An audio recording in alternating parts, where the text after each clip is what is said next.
Si un paciente no es una patología, sino estamos dentro de todo lo que se llama lo que es el medio interno. Entonces, arrancamos. Como siempre les digo, si hay algo que diga que no entienden, me paran.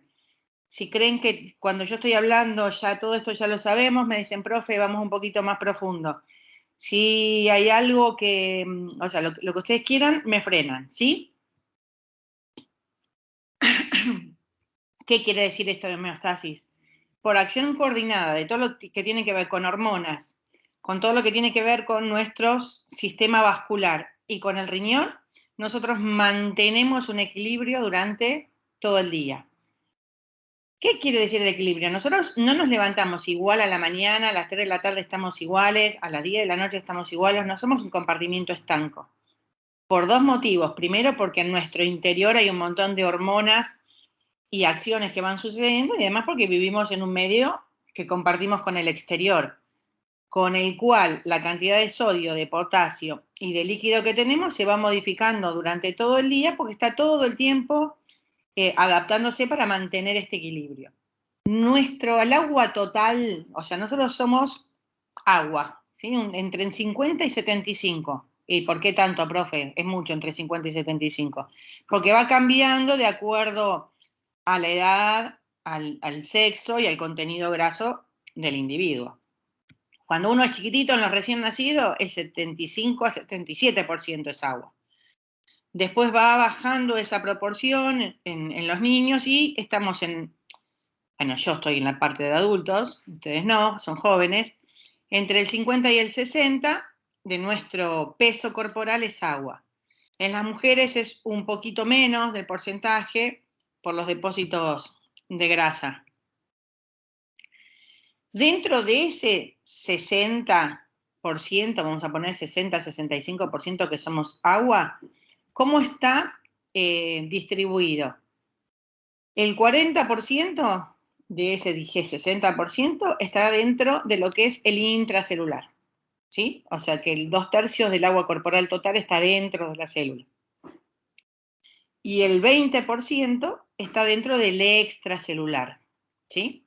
¿Qué es el extracelular? Bueno, el extracelular es el plasma, o sea, donde nuestra volemia que va circulando por ahí, el líquido que está entre cada una de las células, eso se llama intersticio, y hay líquido que está transcelular en compartimentos que en general el volumen es muy, muy chiquitito, ¿sí? Es en un 1 o 2%, que es en el líquido peritoneal, el líquido que está en el pericardio entre las dos hojitas del pericardio, la visceral y la parietal, en la pleura, el líquido cefalorraquídeo. Entonces, ahí ya vamos empezando a pensar por qué vamos a empezar a hablar de todas estas cosas. Porque todos estos componentes que yo le digo que se junta poquito líquido, en las patologías y las que están viendo o las que van a ir viendo que tiene que ver con lo quirúrgico, a veces se junta líquido en estos espacios mucho más del 1%. ¿Cuándo se cambia el espacio intracelular? O sea, ¿por qué ese líquido que dijimos que era la mayoría está dentro de la célula? Y bueno, se puede cambiar por cambios en la molaridad. Cambio en la molaridad tiene que ver con el sodio, con el porcentaje de sodio, tiene que ver con el porcentaje de la glucemia, todos componentes de una formulita de la osmolaridad y no los voy a empezar a torturar tan temprano. Pero todos esos cambios hacen que se modifique el agua que va de un compartimiento para el otro. ¿Cuándo se modifica lo que es el extracelular? Entonces, el intracelular tiene que ver con la osmolaridad, sodio, la glucosa. En el extracelular, o sea que dijimos que era el menor porcentaje, por la presión hidrostática, por la presión oncótica y los cambios de permeabilidad del endotelio. A ver, en este momento, si yo estaría enfrente de ustedes, estaría dibujándoles. Nosotros tenemos los vasos, todo lo que por adentro de los vasos circula sangre, todo lo que hace que esa sangre quede en el interior del vaso tiene que ver con dos cosas, con las proteínas que van circulando, que hace que mantenga el líquido dentro del vaso, y porque el endotelio vascular hace que no se pierda, ¿sí? Por la permeabilidad del endotelio. Ahora, nuestra presión hidrostática, o sea, nuestra presión sanguínea, tiende a que el líquido salga del vaso, ¿sí? Eso nos pasa todo el tiempo. va circulando la sangre, nosotros tenemos una presión arterial, tiende a que salga por afuera del vaso, las proteínas lo mantienen adentro del vaso y en líneas generales, si estamos sanos, nuestro endotelio vascular sano evita que salga. Por eso en nuestro equilibrio, en general, no andamos perdiendo líquidos ni somos una bola de agua porque salió de nuestro componente intravascular, ¿sí? Cuando sale líquido del intravascular es lo que se llama edema, ¿sí? Eso es edema. En los pacientes que están críticamente enfermos, tanto sea porque se acumula líquido en algún espacio que no tiene que acumularse, como dijimos, pleura, en el pericardio, bueno, todo lo que es el componente extracelular va cambiando, ¿sí? Esto ya es lo que se los acabo de decir, la presión oncótica está dada por las proteínas que mantienen el líquido. Entonces, ¿por qué también importa esto en un paciente que estamos hablando quirúrgico? Tanto en el prequirúrgico como después cómo va a evolucionar, porque el estado nutricional del paciente nos importa. No es lo mismo someter a una cirugía, aunque sea una cirugía menor, a un paciente que tiene buenos parámetros de nutrición, a alguien que ya viene crónicamente desnutrido, ¿sí?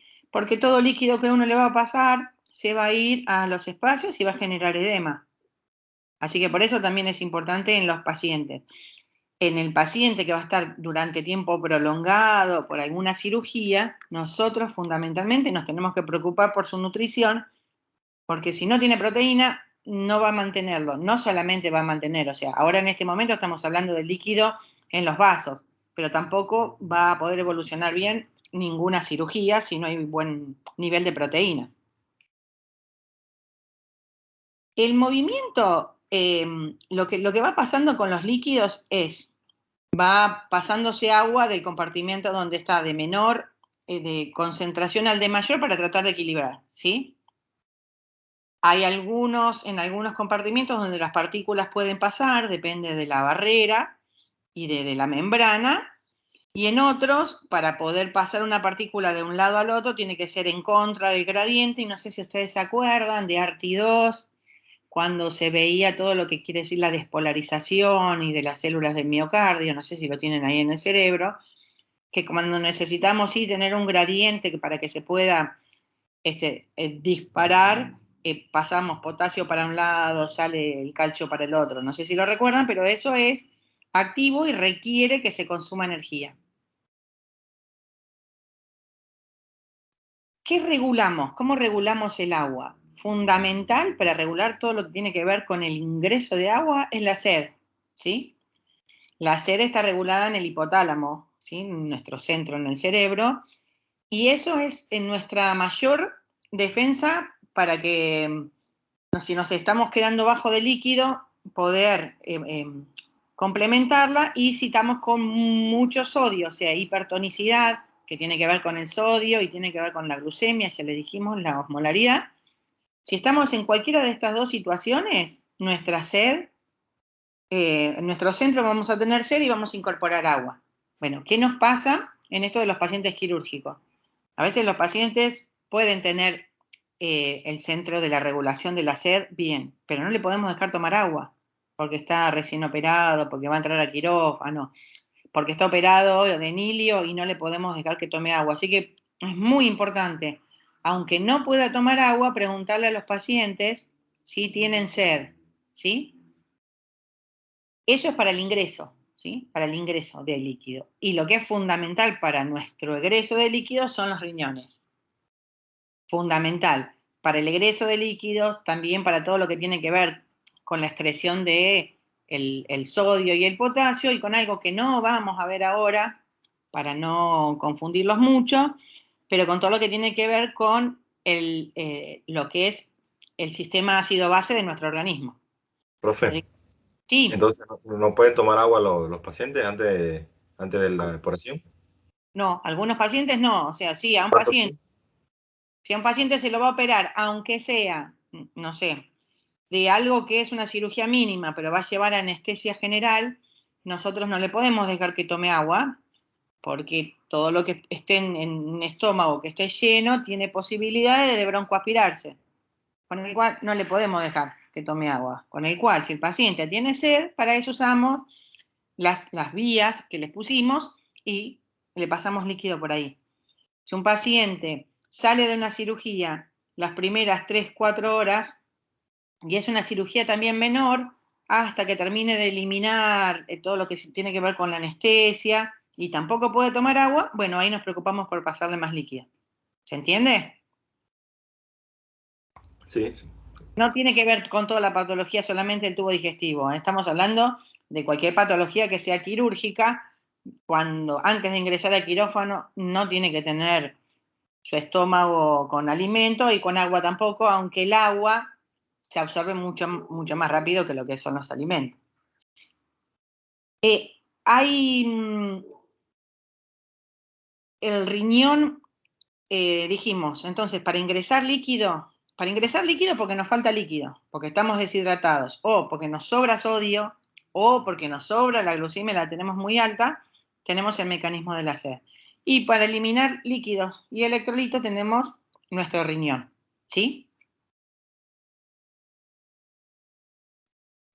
Cuando yo les estoy contando todo esto, esto nos pasa a nosotros todo el tiempo, nosotros no lo pensamos, pero nosotros a la noche comimos una pizza y tomamos cerveza. Y en general cuando uno come pizza, toma cerveza, no está tomando la misma cantidad de agua que tomar la cerveza hace que hagamos más pis, con el cual perdamos líquido libre, y además comimos pizza y además la mozzarella estaba muy salada, con el cual nos acostamos a dormir con el sodio alto y deshidratados porque nos falta agua libre. Nosotros no nos ponemos a pensar todo esto, pero dentro de nuestro organismo se empieza a desencadenar el mecanismo de la sed. Por ahí me despierto, tengo ganas de tomar agua, voy, me pongo a tomar agua. Cuando me levante en la mañana probablemente el pis sea mucho más concentrado y lo vamos a ver por el color más oscuro. Estoy tratando de eliminar el sodio que tengo de más, pero no quiero eliminar agua porque me falta. Todo eso vamos haciendo todo el tiempo y no estamos hablando de nada que tenga que ver con enfermedades. Estamos hablando de lo que nos pasa normalmente todos los días. Cuando, bueno, además en estos pacientes quirúrgicos también todo lo que es el componente, pero esto nos pasa a nosotros todos los días. La hormona antidiurética también regula, ¿sí? Lo que hace la hormona antidiurética es, si nosotros necesitamos, como en el caso que les decía de la pizza, y tomamos cerveza y estamos perdiendo mucha agua libre, lo que va a hacer se va a liberar y va a tratar de retener todo el agua libre dentro de nuestro sistema vascular, y nuestra orina va a ser menos cantidad y más concentrada. Fundamental. Entonces, esto es fundamental. Todo paciente, tanto sea un paciente que ingresa, que está en el piso para cirugía, para oftalmología, para traumatología, paciente de todos los que estamos hablando, en el piso, en la terapia, en observación, es que nosotros podamos calcular el ingreso de líquidos y las pérdidas de líquidos, las eliminaciones, ¿sí? Yo acá les puse unos valores que más o menos se consideran dentro de lo que tiene que ver con un paciente de 70 kilos, más o menos. Eso depende, sí, depende mucho de su actividad, su estado físico, su peso, su estado de nutrición, pero en general 2.200 a 2.300 es nuestro ingreso diario de líquido, uno sea por agua y la otra que el agua que está incorporada dentro de la comida. Y nosotros fabricamos agua en un porcentaje entre 300 y 350 mililitros, bajito. Pero estos son los ingresos. ¿Por dónde perdemos? Perdemos por orina, y acá puse un número más, 1.500, y eso también depende, obviamente, de la ingesta de líquido que tengamos durante el día. ¿Por qué otro lugar se puede perder? Se pierde por lo que se llama SPSLS, son pérdidas insensibles. Es una I, esa que está ahí. Pérdidas insensibles. Aproximadamente entre 500 y 600 perdemos de líquido todos los días. También perdemos por el sudor, también perdemos por la materia fecal. Las pérdidas, este nivel de pérdida tiene que ver en situaciones de normalidad. En un ratito vamos a ver en qué situaciones podemos perder más líquido y por eso los tenemos que tener en cuenta. Entonces, los líquidos, el ingreso tiene que ver con la sed, hipotálamo, si está todo regulado, también tiene que ver con todo lo que tiene que ver con la excreción, el riñón y la hormona antidiurética que también se fabrica en el cerebro. Eso es líquido, ¿sí? El agua, nuestro agua. 60%, 65% de nuestro componente corporal. ¿Qué son los electrolitos? Los electrolitos son iones y si están cargados positivamente se llama catión y si están cargados negativamente se llaman aniones. El sodio, el potasio, todo lo que tiene el signito más son cationes, están cargados positivamente. Si tiene un signito es porque tiene una carga, si tiene dos son dos. Eso es lo que ven arriba, sodio, potasio, calcio, magnesio, son todos cationes. Aniones son los que están cargados negativo, el cloro, el bicarbonato, los fosfatos. ¿Por qué nos importa hablar todo eso?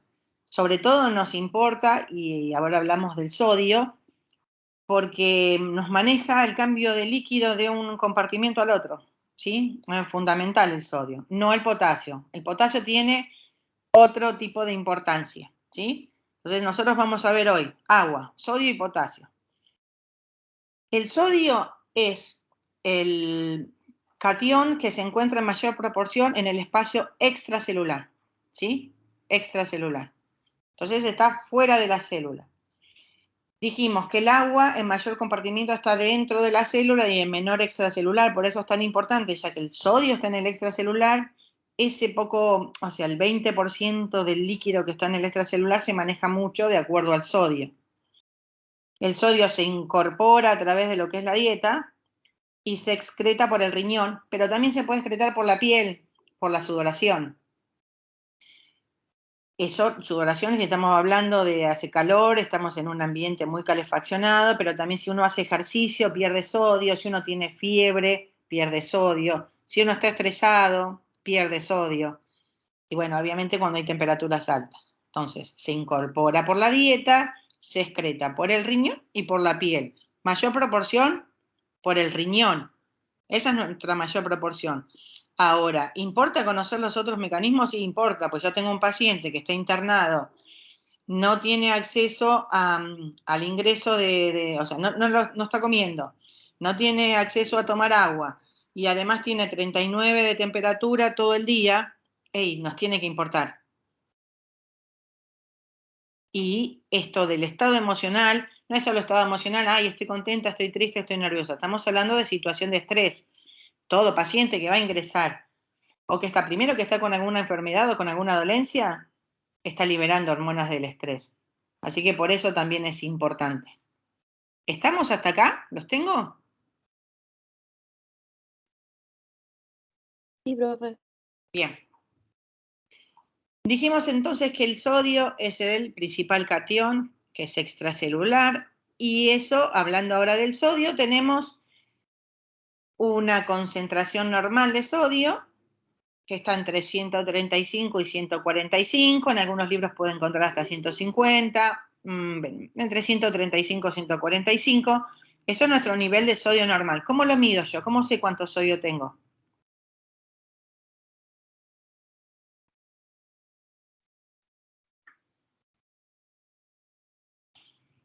Con un ionograma.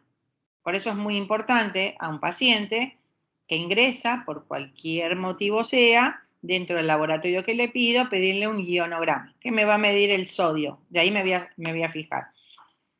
Todo lo que sea concentración menor a 135 se llama hiponatremia y todo lo que sea mayor a 145, 150, depende de dónde los lea, se llama hipernatremia. ¿Sí? ¿Estamos hasta ahí? Entonces le pido a todo paciente que ingresa, tanto sea en observación, tanto ingresa porque tiene un abdomen dudoso y quiero saber qué tiene, ingresa porque tiene una fractura expuesta, ingresa porque estoy estudiándolo por alguna patología neuroquirúrgica, por el motivo que sea, politrauma fundamentalmente también, eso ya lo habíamos visto, le pedimos ionograma. Entonces, yo vuelvo siempre a esto para que ustedes no se me pierdan, porque yo a veces me entusiasmo con la charla y nos perdemos. Vamos a ver agua, que ya vimos vamos a ver sodio, tanto sea el sodio cuando está bajo, hiponatremia cuando está alto, y después vamos a ver potasio cuando está bajo y cuando está alto. De eso se trata lo de hoy, y sí o sí vamos a terminar explicándoles un poquito para que sepamos cómo se calcula, cuánto volumen pasar, y cómo se calcula si yo quiero pasarle 500 mililitros en 3 horas a un paciente, porque eso más o menos lo estuvieron viendo cuando vieron quemados, y así que vamos, con eso terminamos. ¿Cuáles son las causas que pueda existir para que un paciente esté con hiponatremia? Hay un estado que se llama pseudohiponatremia. Pseudo quiere decir falso. O sea, una falsa hiponatremia es cuando hay dentro de nuestra plasma algunas moléculas que tienden a traer líquido hacia adentro. Dijimos que todo lo que es lo osmótico, lo oncótico, mantiene líquido en el intravascular. Entonces, si yo en ese momento mido la glucemia, probablemente me dé un sodio, la natremia me dé un sodio bajo, pero no es porque está bajo realmente, sino porque hay más líquido en el intravascular, porque alguna que otra molécula atrajo agua, como puede ser la glucosa, el manitol o la glicerina. Cuando nosotros tenemos un paciente, y supongo que eso lo vieron en medicina interna en algún momento, así que no vamos a hablar de todo lo que tiene que ver con la hiperglucemia, con la cetoacidosis, ni con lo hiperosmolar, pero cuando la glucemia está muy alta, atrae líquido en el intravascular y nos da un descenso de la natremia que no es real. O sea, cuando la medimos por el laboratorio, vamos a tener un sodio bajo. Esa fórmula que está ahí es cómo yo sé realmente qué sodio tiene un paciente si lo tengo con una glucemia de 400. Y ahí tienen la formulita. Ahora, causas de hiponatremia reales, ¿sí? Cuando se pierde sodio, bueno, puede ser porque uno tome diurético, así que pensemos que además de los pacientes que puedan venir porque tienen una diverticulitis, son pacientes hipertensos y que venían tomando diurético. O sea, siempre estamos, no es la patología, es la patología en una persona que tiene antecedentes. Siempre recordemos eso. ¿Cómo se puede perder sodio? Por diuréticos, se puede perder por diuresis osmótica, se puede perder porque tenga alguna patología del riñón, una necrosis tubular aguda, esas son patologías renales. De la forma digestiva se puede perder por vómitos, o sea, toda patología de las que estemos viendo durante este cuatrimestre que generen vómitos pueden perder sodio, los tubos de drenaje, sobre todo los tubos de drenaje que tienen que ver con los drenajes abdominales.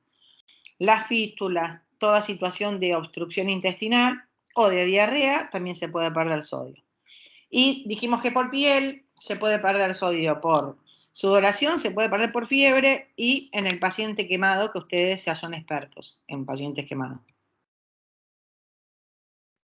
Esto así a grandes rasgos, hay otras causas, hay algunos fármacos, como los que están viendo ahí, en general los antidepresivos, el ejercicio físico intenso, patologías del sistema nervioso central, como la hemorragia subaracnoidea, también se pierde sodio. ¿Cómo nos damos cuenta que un paciente tiene hiponatremia? O sea, hiponatremia es una entidad, ¿sí? Dijimos, cuando tenemos el sodio menor de 135. ¿Qué síntomas puede causar para un paciente tener hiponatremia? Bueno, uno de los síntomas que puede ser es que tenga náuseas y vómitos. A ver si entendemos. Estamos hablando de que un paciente que entró por otra patología, como puede ser algo abdominal, que ingresó por vómitos, por tanto vomitar está en hiponatremia, y el estar en hiponatremia le va a generar más vómitos. Así que pensémoslo, náuseas y vómitos también puede ser síntomas de hiponatremia. Genera calambres, genera alteraciones visuales, pero eso no es lo más importante lo que nos pasa con el sodio, sino como el sistema nervioso central. Puede producir desde algo más leve como una cefalea o podemos terminar en coma. Por eso el sodio es súper importante para lo que es en nuestro medio interno con todo lo que tiene que ver con lo cerebral. ¿Cómo se trata la hiponatremia? A ver, hay muchas fórmulas y yo las voy a pasar rapidito porque no es la idea que yo los torture, pero si nosotros nos está faltando sodio y nos falta sodio, pero además de nos falta sodio nos falta agua, ¿sí? estamos hablando por ahí de un paciente que tiene una fístula, viene perdiendo, o sea, nosotros le hacemos el balance y pierde litro y medio por día por la fístula, más tiene una diuresis de 2 litros y solamente yo le puse un plan de 1 litro, no puede tomar agua porque está con la sonda, probablemente tenga hiponatremia y tenga su extracelular disminuido, ¿sí? Está deshidratado. Ahí lo que hacemos es pasarle solución fisiológica, ¿sí? Esto que es solución suero, salino, isotónico es nuestra solución fisiológica, que es al 0,9%. Le pasamos líquido. Hay otra patología que es la hiponatremia, pero con nuestro volumen aumentado, ¿sí? Los pacientes que tienen insuficiencia cardíaca, los pacientes que tienen alguna patología que tiene que ver con enfermedades renales, como los nefróticos, el que no le funciona, tiene cirrosis hepática, lo que va a tener es el sodio bajo, pero van a tener muchos edemas, entonces yo no le puedo pasar solución fisiológica, porque todo lo que le pase se va a ir al extracelular, van a aumentar los edemas y el sodio va a seguir estando bajito.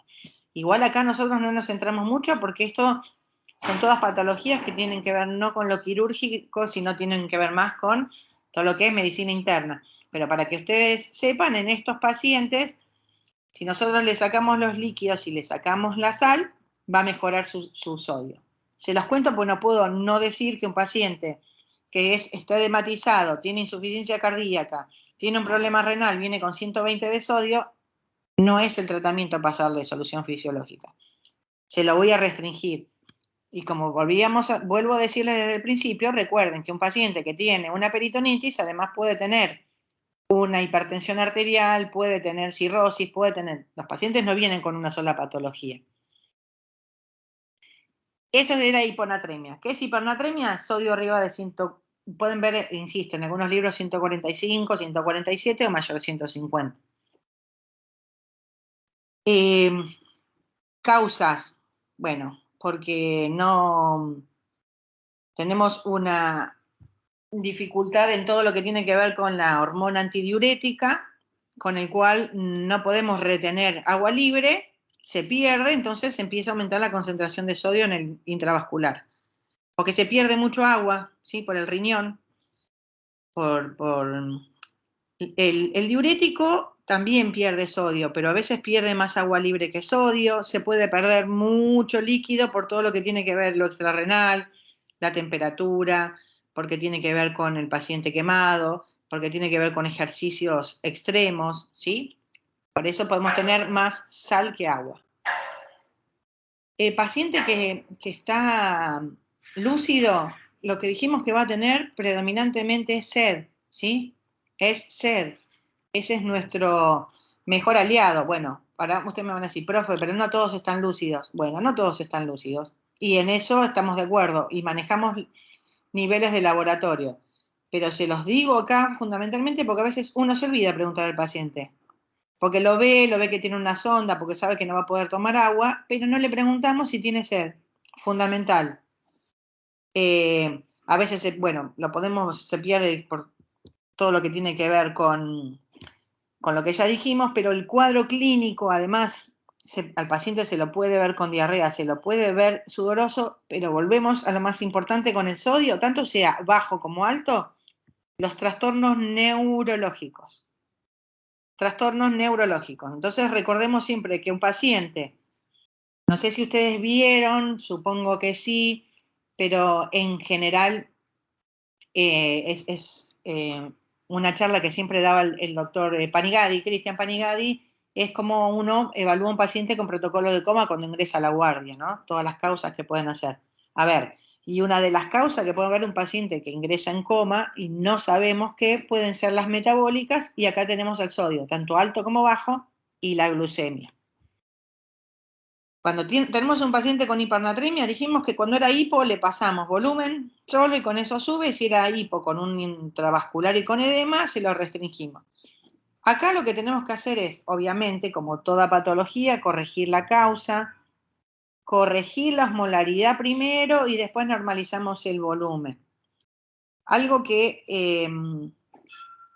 para no marearlos, algo que para ustedes es importante no se corrige, o sea, no podemos corregir más de lo que es 0,5 puntos por hora. O sea, en 24 horas nosotros no podemos subir más de 12 puntos el sodio, ni bajarlo ni subirlo, ¿sí? Si yo tengo un sodio de 120, no lo voy a llevar a 135. Yo tengo que ir subiéndolo, ¿sí? La idea es subirlo, tanto sea si lo tengo en 120 como lo tengo en 160. Lo tengo que bajar. Nunca se baja a valores normales, ¿sí? Nunca se va bajando progresivamente. ¿Hasta cuándo? Y hasta lo que es 0,5 miliequivalentes por hora. Por ejemplo, de 120 mi objetivo tiene que llevarlo a 132. Si veo que en las primeras horas subí un poquito más de 0,5, le subí 2 o 3 puntos, en las otras horas empiezo a bajar lo que es la hidratación con la solución fisiológica. ¿Por qué? Porque genera edema cerebral, ¿sí? Entonces estoy empeorando las patologías. Esto es sodio, ¿sí? Sodio bajo se llama hiponatremia, sodio alto hipernatremia.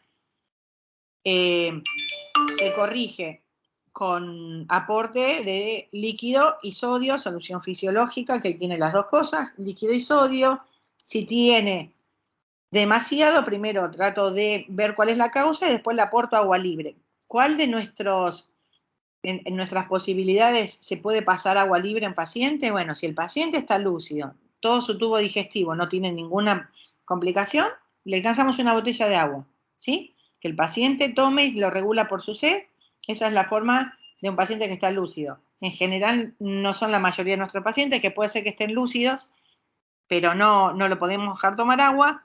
Bueno, se puede pasar agua libre. La forma de pasar agua libre es con el dextrosa al 5%, ¿sí? Líquido que no tenga sodio.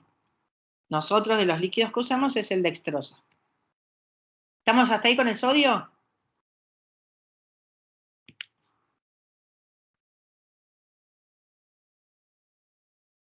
Sí, profe. Bien. Vamos al potasio. Entonces, pero recordemos esto que es fundamental, es sodio, los síntomas que más nos preocupan, tanto sea para arriba o para abajo, es lo neurológico, ¿sí? El paciente puede estar en coma, tanto por hipernatremia como por hipo. ¿Cómo me voy a dar cuenta? Todo paciente que ingresa le tengo que pedir ionograma. Vamos al potasio. El potasio también es un catión, tiene carga positiva, pero es el ion fundamental en el intracelular, ¿sí? O sea, está dentro de la célula. El potasio sérico, o sea, el que está fuera de la célula, lo mido también con el ionograma. Por eso el ionograma se mide sodio, potasio y cloro. Los valores normales están en 3,5 a 4,5 y algunos lo pueden ver hasta de 3,5 a 5. Esos son los valores normales de potasio, de lo que yo mido, que es el potasio sérico, que no es el mayor concentración que tenemos, porque el potasio que mayor concentración tenemos está dentro de nuestra célula.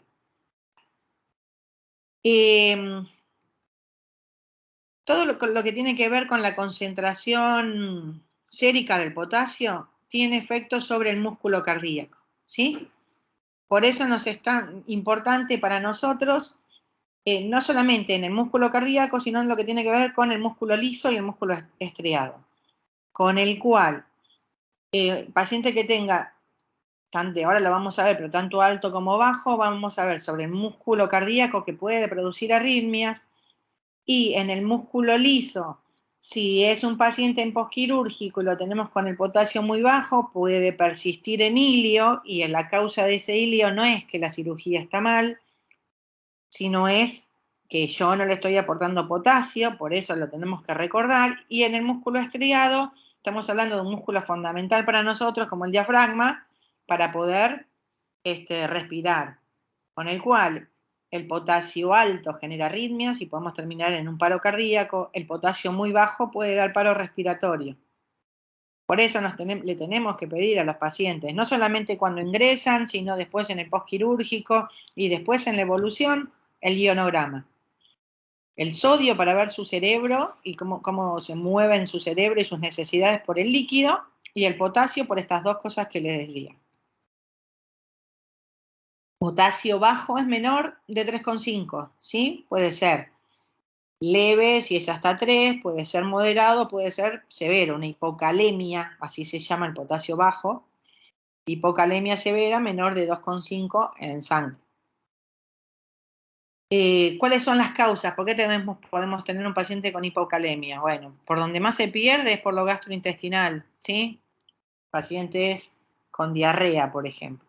Se puede perder por riñón también, se puede perder con riñón, por alguna medicación, por alguna patología más central, por tomar diurético. Todo lo que tiene que ver con el medio interno, la alcalosis, por ejemplo, alcalosis hace que el potasio que esté afuera se meta en la célula, entonces ahí da hipocalemia y los pacientes desnutridos, obviamente. ¿Cómo nosotros hacemos el diagnóstico, además de fácil, profe, porque le sacamos sangre? No, más allá de sacarle sangre y ver el ionograma, ¿cuáles son los síntomas de la hipocalemia? Da debilidad, da fatiga, da parálisis, dificultad respiratoria, ilio paralítico, calambres. O sea, ¿entienden por qué es fundamental para nosotros hacer la evaluación de un paciente postquirúrgico, saber cómo tiene? Porque a lo mejor pensamos que sigue en ilio porque tiene una obstrucción intestinal y tenemos al paciente con 2,8 de potasio y no se lo medimos, porque total el ingreso era normal.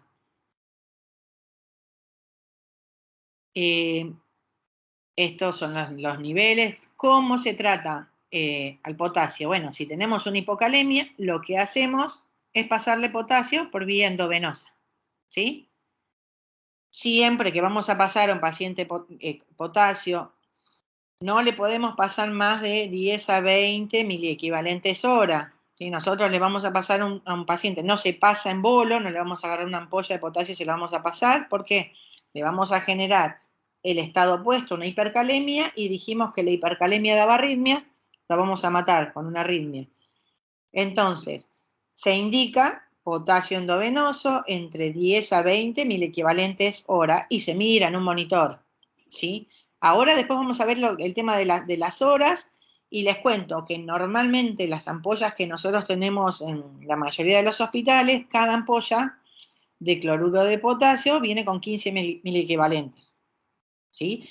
Así que si a un paciente le quiero pasar y le quiero pasar 2 ampollas, ya 2 ampollas son 30 miliequivalentes. Entonces eso ya sé que no se lo voy a pasar en 1 hora, se lo voy a pasar en 1 hora y media o en 2 horas.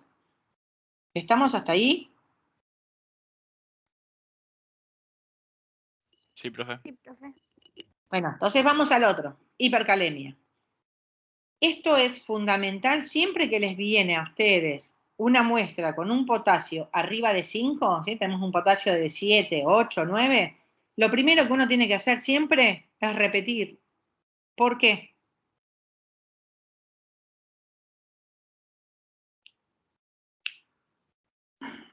Repetimos la muestra porque dijimos que el potasio es el principal catión intracelular, con el cual yo lo que puedo tener es esa muestra fue hemolizada.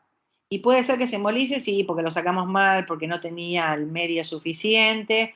Entonces nos da un potasio muy alto, pero lo que se rompió fueron los eritrocitos. El eritrocito es una célula, así que ahí adentro también tiene potasio. Entonces, un potasio muy alto, lo primero que se hace es se repite para ver que no esté la muestra hemolizada, que es cuando se rompen los glóbulos rojos. ¿Está confirmado que tiene hipercalemia? Sí o sí al paciente hay que hacerle electrocardiograma. Les dije, el potasio alto puede generar arritmias. ¿Qué vamos a mirar si miramos un electro? Se van a ver unas ondas T picudas simétricas. ¿Sí? Unas ondas T muy altas y muy picudas. Y alteraciones en el QT, en el QRS. ¿Qué hacemos? Y nosotros depende depende del nivel de severidad, pero sí o sí el potasio alto lo tenemos que bajar. ¿Por qué? Porque si no lo bajamos, el paciente va a hacer una arritmia y se va a morir por un paro cardíaco. Así que es una urgencia para nosotros tratar el potasio. Si la elevación es media, o sea, lo tenemos en 6 y pico, dándole diuréticos, podemos con eso bajar el potasio. Antes se usaba ahora existiendo otras patologías para manejar endovenoso, pero había unas soluciones que uno los ponía por enema o se los daba por boca que hacía que disminuya el potasio. Ahora tenemos tratamientos que son bastante más rápidos que lo que es esta vía oral. Si no le podemos bajar para nada el potasio, pero para nada con todo eso, porque le pasamos diurético en orina, porque no tenemos forma, bueno, los pacientes sí o sí hay que bajárselos. Lo más extremo es la diálisis, ¿sí? La forma de bajar el potasio. ¿Hay otras formas entre la diálisis y solamente pasarle a un paciente diurético? Sí. Si nosotros pasamos al paciente bicarbonato de sodio endovenoso, le vamos a bajar el potasio. ¿Por qué? Yo les dije antes que todos los que son, si el paciente estaba en alcalosis, hace que el potasio se meta en la célula. Cuando nosotros decimos bajar el potasio, no es solamente que lo pueda eliminar por riñón, sino que lo pueda redistribuir en el organismo. O sea que si nosotros lo sacamos del intravascular y lo metemos en la célula, para los efectos es lo mismo. Para la célula del corazón va a ser lo mismo, o sea, no va a estar el potasio alto. Si yo le paso a un paciente bicarbonato, lo voy a poner en alcalosis, la alcalosis hace que el potasio se meta en la célula. Si yo a un paciente le paso glucosa más insulina, ¿sí? La insulina va a hacer que la glucosa se meta dentro de la célula y con ella se lleve al potasio. Entonces acá hay una mezcla que nosotros hacemos que es con dextrosa al 10%, con 10 unidades de insulina y uno lo puede pasar a 10, 15 minutos. Todo lo que es las nebulizaciones con salbutamol bajan el potasio. Y dijimos, bueno, cada vez, o sea, cuanto más severa, uno no va probando de a una, haciendo todas estas cosas que le dije, terminando si no se puede bajar en la diálisis. ¿Qué nos importan estos, en lo que nosotros vemos ahora de quirúrgicas? A ver, en el paciente quemado, fundamental todo lo que es la pérdida de líquido y todo lo que es la pérdida de electrolitos, ¿sí?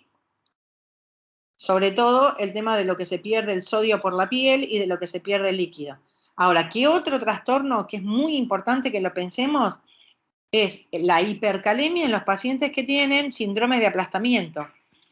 Cualquier paciente que viene con trauma, ya tenemos que pensar que pueda tener potasio alto. ¿Por qué? Porque se rompió célula, músculo, y dijimos que el potasio está dentro de la célula. Así que es fundamental, y a lo mejor nuestro primer potasio viene normal, hay que pedirle a las 4 o 6 horas para ver cómo está. Pero si además el mecanismo de acción de lo que le sucede, que ya eso dijimos que era importante preguntar, es por aplastamiento, se le cayó algo encima, hizo alguna actividad física en donde el paciente no estaba entrenado, con el cual se rompe el músculo, se rompen las células musculares, eso se llama rhabdomiólisis, también va a tener el potasio alto. Así que en ese caso, además del ionograma, al paciente le voy a pedir una CPK. ¿Estamos de acuerdo?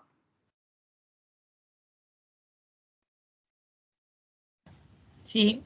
Bien, bien. Entonces, así para ir terminando, así no los torturo mucho y vamos viendo así alguna cosita suelta. A ver, los problemas, los trastornos hidroelectrolíticos. Hidro viene agua, electrolítico, ya dijimos que es sodio y potasio. Bueno, puede ser por alteración del volumen, que eso en general es el hídrico, y por alteración de la concentración. Entonces podemos tener alteración de volumen si es en déficit, deshidratación, si es en exceso, edema, y de concentración, recordemos, sodio, tanto bajo como alto, el cerebro, potasio, tanto alto como bajo, músculo. Esto como para que recordemos, ¿no? ¿Cuáles son los más frecuentes que le pasan a los pacientes quirúrgicos? Es que haya depresión de volumen o depresión, hipocalemia, hiponatremia con deshidratación, o sea que todo esté para abajo, que le falte agua, que le falte potasio, que le falte sodio. Eso es lo más común. Eso no quiere decir que yo vaya a tratar lo que es más común. Para eso existe la clínica y para eso existen los laboratorios. Esta tablita no es para que se lo aprendan, pero para que se pueda ver. Depende de la patología que tiene que ver con el tubo digestivo, cuánto volumen se pierde, cuánto sodio, cuánto potasio, cuánto bicarbonato, para que nosotros pensemos cuando le armamos un plan, qué le vamos a hacer aporte. ¿Cómo sustituimos líquido? Bueno, los líquidos se pueden sustituir con cristaloides, ¿Qué son los cristaloides? Los cristaloides son la solución fisiológica, cristaloides es el Ringer lactato, ¿sí? Esos son cristaloides, la dextrosa. Coloides son sustancias que tienen adentro partículas con muy alto poder oncótico que va a mantener el líquido en el intracelular y se puede dar los dos.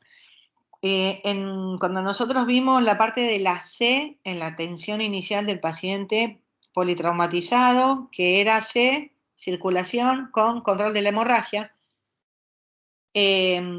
también estamos en esta misma situación. En general, lo que se prefiere es el uso del cristaloide, que tiene alguna, o sea, ahora lo vamos a ver qué ventaja tiene más una que la otra. El cristaloide, o sea, el fisiológico o el Ringer lactato, estabiliza el volumen circulante, pues tiene sodio, pero tiene algo que es un tiempo de vida media corta, o sea, solamente está en el intravascular entre 30 minutos a 40.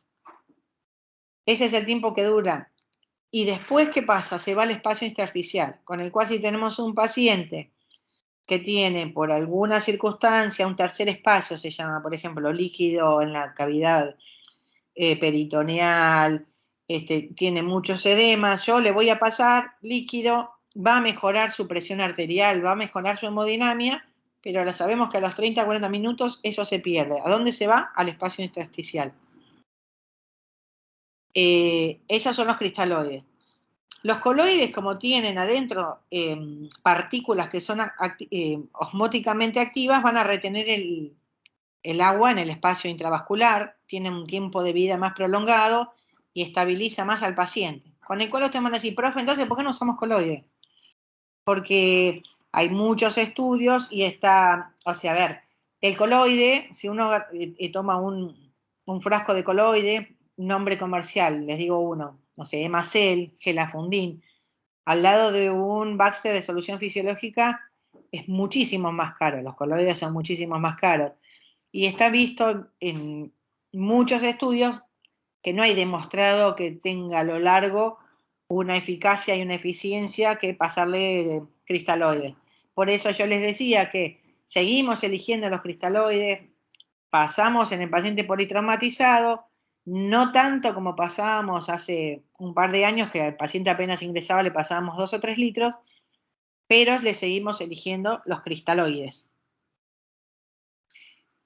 ¿Qué tengo que tener cuidado? Bueno, cuando yo le estoy pasando a un paciente agua ¿cómo? Le estoy pasando solución fisiológica, le estoy pasando Ringer lactato. Dijimos que los pacientes no vienen de una sola patología, porque a alguien le falte líquido no quiere decir que tenga un corazón que sea sano, que pueda manejar bien todo el tema de los líquidos, con el cual estar atento a la sobrecarga de volumen, o sea, buscándole edema, buscándole todo lo que tiene que ver con los ruidos a nivel pulmonar, ¿sí? A ver que yo no esté generándole un edema agudo de pulmón porque yo le estoy pasando líquido. Cuando un paciente viene de su casa, uno busca edema en los miembros inferiores. Recordemos que un paciente acostado no le vamos a ir a buscar el edema en el tobillo, se los buscamos en la parte de atrás, porque el paciente si está acostado, todo lo que es los edemas lo buscamos en el dorso. ¿Se entiende por qué? Por gravedad, ¿no? Y esto que está acá es lo que yo les había dicho. No corregir el sodio más de una concentración. A ver, el límite es hasta 12. Ese sería nuestro límite. Acá recomiendan 8 en las mujeres, 10. Pero no le podemos pasar, subir cerca de los 12 puntos. Y con el potasio, lo que tenemos que tener es 2 cositas tenemos que tener en cuenta. Uno es, no podemos pasar más de hasta 20 miliequivalentes hora, pero otra cosa que también es importante es que una concentración, una sustancia que tenga una concentración alta de potasio no se puede poner por vía periférica porque da flebitis. Porque da flebitis, se quema la vena, da una que se llama flebitis química. Así que no podemos, si tenemos que pasarle al paciente mucho potasio, ponérselo por vía periférica, hay que ponérselo por vía central. Bueno, ¿hasta acá estuvimos? ¿Estamos? Sí, profe. ¿Alguna duda, pregunta, algo que, a ver, no se torturen? Yo por ahí se los doy ahí un nivel un poquito más profundo, pero lo que ustedes, o sea, lo que yo pretendo es que ustedes sepan que todo paciente que ustedes van a ver, de todas las patologías que tiene que ver, tanto sea con lo quirúrgico como la emergencia, de todas las especialidades, es un paciente que tiene un medio interno, que tiene una volemia, que tiene líquido, tanto sea en el intracelular como en el extracelular, que tiene sodio y que tiene potasio, ¿sí? Y que además las patologías de tener bajo o alto el sodio y el potasio nos pueden generar mucha complicación, incluso complicaciones que pensamos que son de la cirugía. Entonces, si yo a ustedes les digo que tengo un paciente en ileo, por el motivo que sea, además de buscar causas quirúrgicas, también tengo que pensar que no tenga bajo el sodio o el potasio, ¿sí? Entonces le voy a pedir un ionograma. ¿Estamos? Esa es la idea. Eso es lo que pretendo dar cuando les hablo de medio interno.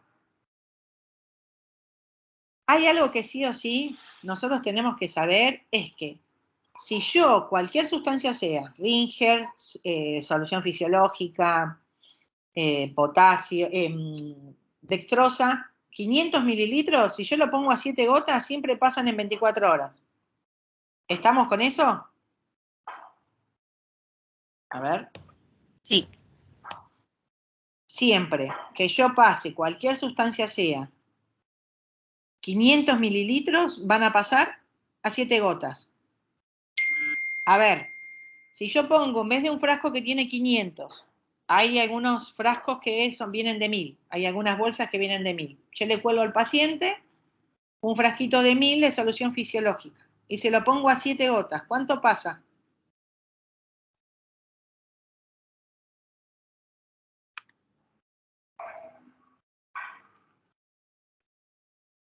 Profe, ¿puede repetir? No escuché.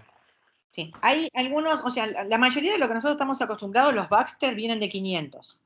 Pero hay en algunos lugares donde hay bolsas más grandes. Yo le pongo al paciente una bolsa de 1000 mililitros, o sea, 1 litro. Se lo pongo a 7 gotas. ¿Cuánto de eso le va a pasar? En 24 horas, lo mismo. ¿Qué es lo mismo? 500 mililitros, claro. Muy bien, 500 mililitros, ¿sí? Entonces, ¿por qué es importante que nos acordemos? Nosotros no tenemos que poner cantidades de frascos, sino nosotros tenemos que poner qué queremos que pase. Si yo quiero que a un paciente que ingresa solamente le quiero pasar 500 mililitros en 24 horas, le voy a poner a 7 gotas por minuto. Si el frasco es de 500, va a pasar un frasco. Si el frasco es de 1000, va a pasar medio. Si el frasco es de 250, van a pasar 2. No me importa la cantidad de frascos. Lo que yo estoy segura, que si lo pongo a 7 gotas por minuto, van a pasar 500 mililitros. ¿Sí? Eso es lo que ustedes tienen que saber. ¿Se entiende? Sí, profe, Sí. se entiende. Y yo le quiero pasar a un paciente 2000 mililitros. ¿Qué cuenta hago? ¿Cómo hago para calcular?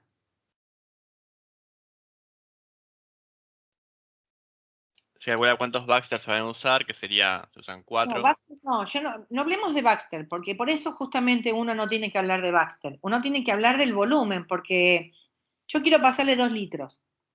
Entonces, si yo sé que 500 van a ir a 7 gotas, para pasar en un día, si yo le quiero pasar 2000, es regla de 3 simple. Hago 2000 por 7 dividido 500. Eso me va a dar 28 gotas por minuto. Ahora, si el Baxter es de 500, van a pasar 4. Si las bolsas son de 2 litros, van a pasar 2. Si tengo justo de chiquititos de 100, van a pasar, no sé si se entiende. Lo que ustedes tienen que saber es que 500 mililitros a 7 gotas pasan en 24.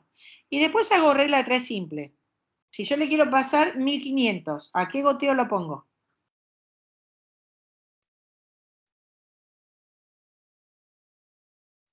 A 21. A 21, perfecto, perfecto. Ahora, eso es cuando yo estoy planteando en lo que yo le quiero pasar en 24 horas. Ahora, hay alguna pregunta, y creo que la doctora Lurdó les dijo, si yo quiero pasarle 500 en 3 horas, ¿cómo hago? Si yo quiero pasar, bueno, la cuenta siempre es la misma. 500 mililitros en 24 horas pasan a 7 gotas. Eso es lo que tienen que aprender. Ahora, hay una formulita para que ustedes la tengan. ¿Ahora están viendo otra vez la presentación? Sí, profe. Bueno. Esta formulita es, yo quiero pasarle a un paciente, no sé, 500 en 4 horas. Entonces, ¿a qué goteo se lo pongo? Esa es la pregunta. Así después ya lo aprendemos para cuando nos vuelva a preguntar Lurtó. La G es de gotas, ¿sí? ¿A qué cantidad de gotas yo tengo que poner cualquier sustancia que quiera pasar? Por ejemplo, quiero pasar 500 mililitros en 4 horas. La B es de volumen, la T es de tiempo. Entonces yo hago esta cuentita. Arriba pongo lo que quiero pasar, abajo va el tiempo y el 3 siempre queda fijo porque es una constante. Entonces vamos. Si yo quiero pasar 500 mililitros, la constante va a ir siempre igual. En 4 horas yo hago 3 por 4, 12, entonces divido 500 dividido 12 y me va a dar 42. Eso es lo que yo tengo que pasar, 500 mililitros a 42 gotas para que pasen en las horas que yo quiero. ¿Se entiende? Esa es una formulita para poder hacerlo rápido. Si no, tenemos que sacar cuántos minutos tiene el día. ¿Ahí me están viendo a mí? Sí, profe. Bueno, ¿se entendió esa formulita? Si yo a ustedes, por ejemplo, a ver, yo le quiero pasar a un paciente potasio, ¿sí? Entonces, le quiero pasar 3 ampollas. 3 ampollas de potasio son 15, 15, 30, 45 miliequivalentes. Le quiero pasar 45 miliequivalentes en 3 horas. ¿A qué goteo lo pongo? Bueno, si se lo voy a poner en 500, hago 500 dividido, y abajo es 3, que es una constante, siempre es 3, por 3. Entonces 500 dividido 9. ¿Se entiende la fórmula? Es fácil. Ahora, si yo le quiero poner, en vez de 500, 250, bueno, divido 250 por lo que me dé abajo. Esa es una forma facilita, y ahí esa cantidad de gotas, lo que yo voy a poder hacer es, cuando escriba las indicaciones, decir, bueno, mira, en 500 de fisiológico le pones 3 ampollas o 45 miliequivalentes de potasio, y se lo pones a 56 gotas por minuto. Depende de la cuenta y el tiempo que yo lo quiera pasar. ¿Estamos? ¿Se entendió?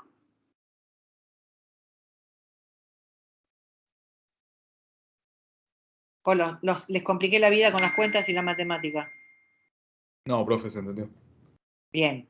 Entonces, recuerden, la formulita esta última sirve y porque es más fácil que yo me acuerde de la formulita, que ustedes llegarían igual con solamente saber que 500 mililitros de un volumen a 7 gotas pasan 24 horas. Con esos datos nos alcanza y nos sobra para hacer todas las cuentas.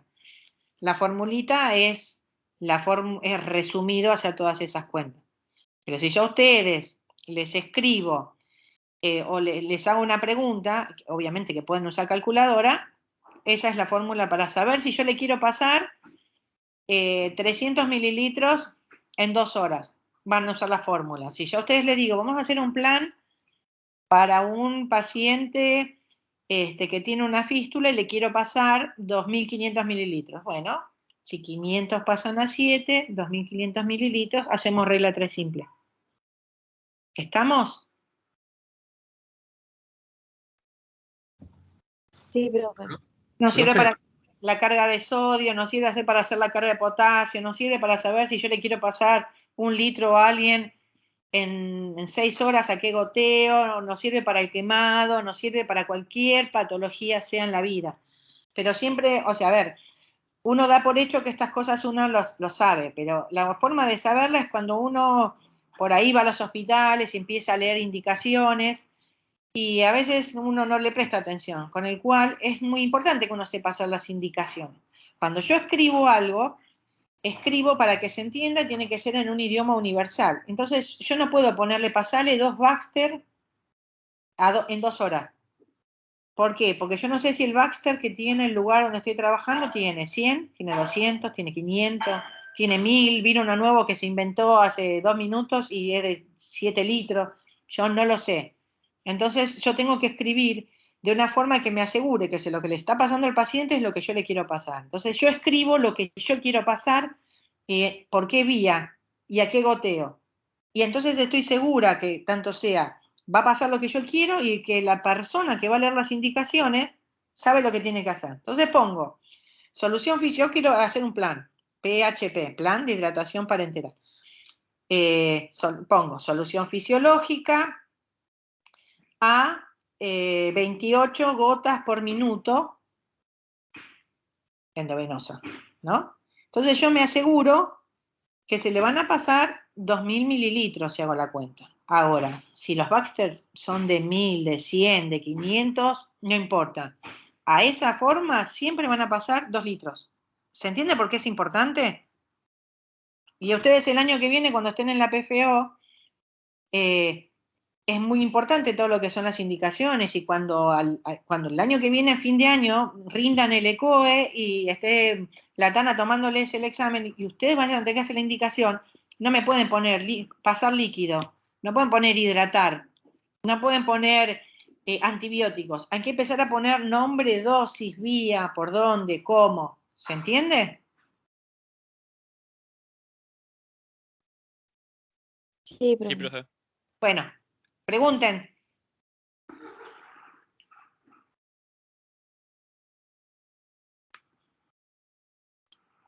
Pregunten dudas, porque había alguien que quería preguntar algo y yo lo interrumpí, perdón. Sí, profe, ¿cómo va? Bien, muy bien. Me quedó, bueno, me quedó la duda en esa formulita que diste a lo último, cuando Sí, te daba el resultado de las gotas. ¿Esas sí. gotas eran en las horas que lo queríamos pasar o por hora durante esas horas? No, vos cuando ponés algo ahí, o sea, si yo pongo lo que ponga en esa gota, si pasa un Baxter 2, 3, es lo que acabo de decir recién. Yo lo que me voy a asegurar es que el volumen que yo le puse arriba en la fórmula pase en esas horas. Si yo quería pasar 500 en 4 horas, lo ponía 42 gotas. Si yo tengo un Baxter de 500, ni siquiera lo tengo que modificar. Voy a poner 500, cuento, van a pasar 42 gotas por minuto, van a pasar ese solo Baxter en lo que yo quiero, 4 horas. Yo no tengo Baxter de 500, tengo frasquitos chiquititos de 100. ¿Qué hago? Le pongo 100 y cuento 42 gotas.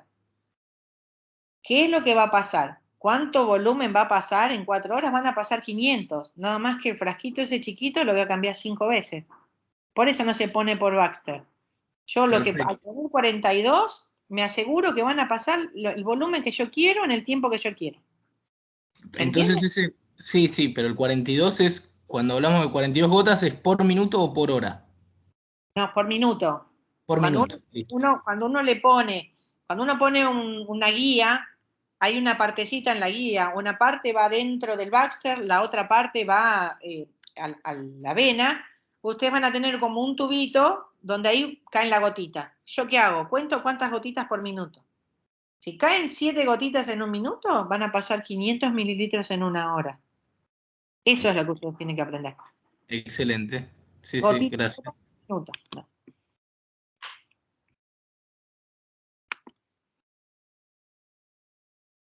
No me odien por esto, pero es importante hacer indicaciones, ¿saben? Y por ahí, por el momento, por ahí está más lindo esto de todo lo que tiene que ver con la técnica y lo quirúrgico, pero la realidad es que es fundamental para cualquier otra cosa sea que uno sepa que tenemos agua, sodio, potasio y cómo se hacen las cuentitas.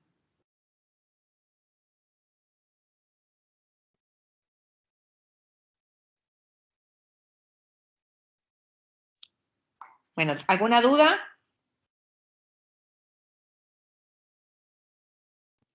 Profe, entonces lo que usted nos dijo, que siempre 500 mililitros a 7 horas pasan en 24 horas, A 7 a- gotas por minuto. serían gotas por minuto. Sí, lo que ustedes tienen que aprender, después si se aprende la formulita es más fácil, o sea, es más fácil, pero lo que tienen que saber es 500 mililitros a 7 gotas por minuto pasan en 24 horas.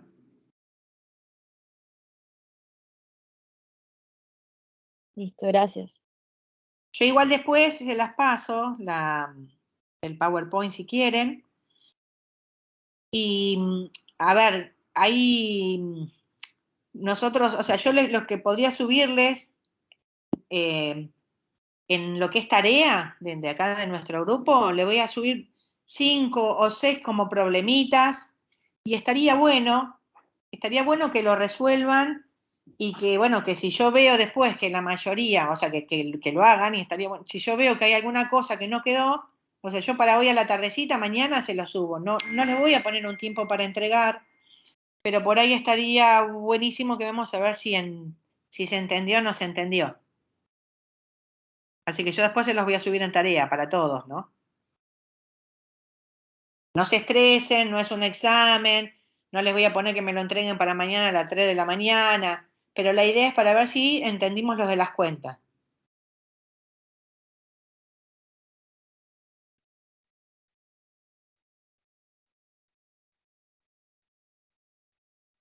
Bueno, ¿algo más?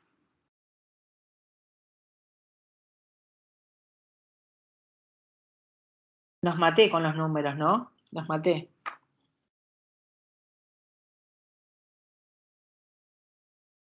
Bueno, ustedes en un ratito ya tienen clase con el doctor León, así que los dejo si no tienen ninguna duda para que respiren un poquito. ¿Les parece bien? Vale, profe, muchas gracias. Bueno, cualquier duda que tengan me avisan. Dale, profe, genial.